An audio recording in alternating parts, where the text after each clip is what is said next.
साध संगत जी, साधक संजीवनी में एक बड़ी सुंदर कथा आती है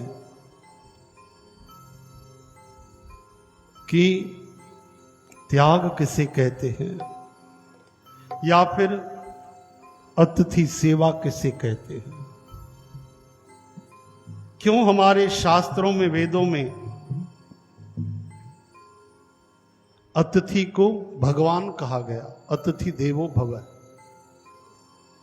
लोग समझते हैं बस एक ये सेंटेंस लिखने के लिए, कहने के लिए, सुनने के लिए। नहीं, अतिथि को भगवान मानने के लिए है। हरे राम।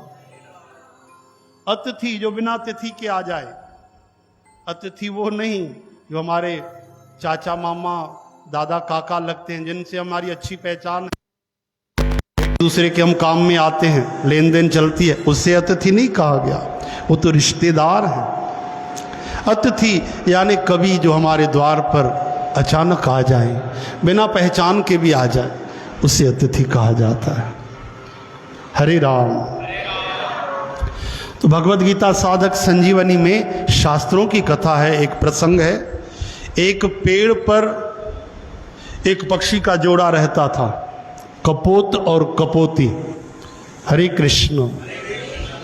कपोत और कपोती पति पत्नी साथ रहते थे और बड़े सुखी थे, शांत थे, अच्छे स्वभाव के थे। एक दिन की बात है, जाड़े का समय था, बड़ी ठंड थी, कड़कड़ाती ठंड लग रही थी। उस जंगल में ठंड के समय अचानक जब कपोत आया पेड़ पर, तो देखा कि हमारे पेड़ के छांव में कोई अतिथि आया है। देखो, युगों युगों की बात है, आप कथाएं पढ़ के देखो, कई ऐसे शास्त्रों में प्रसंग आते हैं, कथाएं आती हैं जिनमें ऐसे ऐसे पक्षी, जीव, पशु जो सब कुछ समझते हैं, बड़े समझदार, बड़े बुद्धिमान, बड़े बड़े त्यागी। रामायण में ही ले लो, जटायु महाराज, हाँ, दशरथ महाराज के मित्र थे। सीता मैया को बहुरानी मानते हैं कि तुम मेरी बेटी हो, तुम्हारी रक्षा करना मेरा फर्ज है, और प्राण भी दे दिए। अब बोलो, शरीर से क्या थे? पक्षी तो थे, लेकिन तब पक्षियों में, पशुओं में, जीवों में भी ऐसी बुद्धि, बात करने की सामर्थ्य, सुनने समझने की योग्यता थी।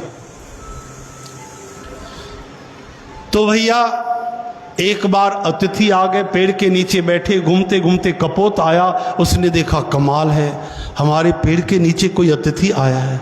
अरे अरे अरे अरे, हम तो पक्षी हैं, हमारा शरीर तो भगवान ने इस तरह बनाया है कि हम सहन कर लेते हैं सर्दी, लेकिन ये तो बेचारा ठिठुर रहा है, कांप रहा है सर्दी में। ओहो, मैं क्या करूं, क्या करूं, इसके लिए कुछ व्यवस्था करूं। तो कपोत गया, छोटी छोटी लकड़ियां लेकर उसने ढेर बना दिया।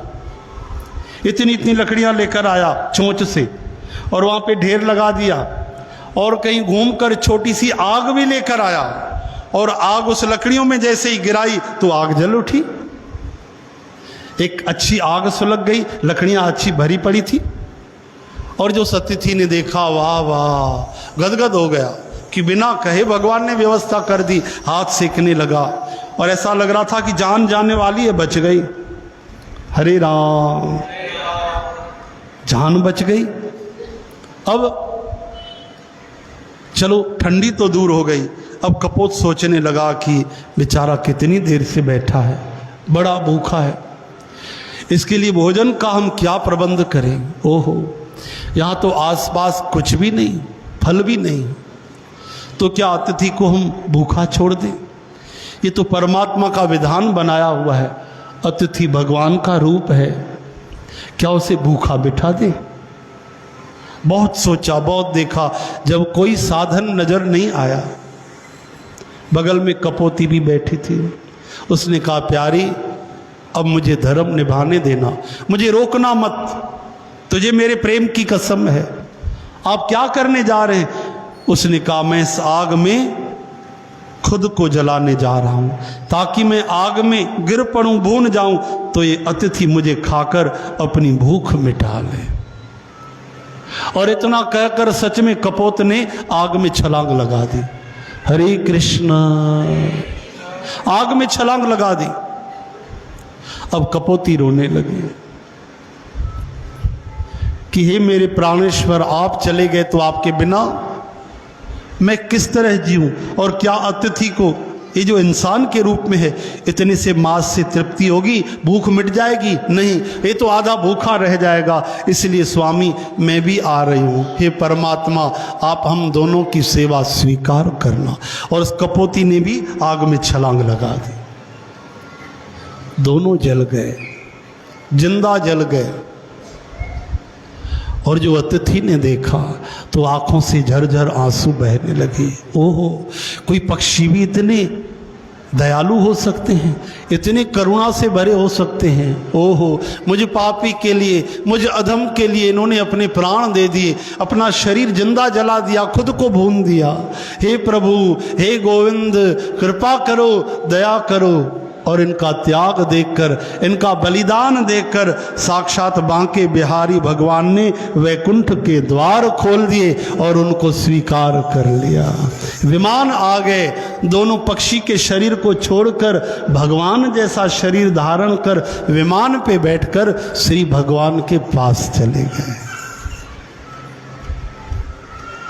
बोलो भक्तवत्सल भगवान की। ऐसी होती है अतिथि सेवा। हरे राम।